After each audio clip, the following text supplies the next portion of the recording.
Moi, je me souviens d'avoir visité même la Banque de France il y a quelques mois. Et il y a dans les souterrains de la Banque de France, a priori, beaucoup d'or, parce que la France a beaucoup de réserves d'or. Mais parce qu'effectivement, c'est pour rassurer aussi les investisseurs ou en tout cas les autres pays, si jamais la monnaie locale venait à bafouiller. Ça reste une des réserves principales de toutes les banques. Je lisais un article l'autre jour que la Banque nationale suisse a perdu sur les derniers 12 mois 146 milliards de dollars. Donc vraiment hyper violent. Sa position or a été plus ou moins flat. Donc malgré ils se sont cassés les dents par rapport à tous les autres investissements, l'or reste quand même cette valeur refuge.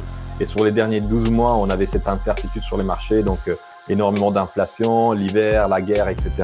Les banques centrales n'ont jamais acheté autant d'or dans les derniers 50 ans comme l'année passée, avec l'Inde, la Chine, la Russie au top de la liste, parce que justement, ils essaient de se dissocier au dollar et avoir une valeur refuge propre à elle-même. Et l'or, ils savent que ça fait 5000 ans que c'est une valeur référence, donc probablement pendant les prochaines milliers d'années, si on va être toujours sur cette planète, ça va quand même rester une des références, tu vois.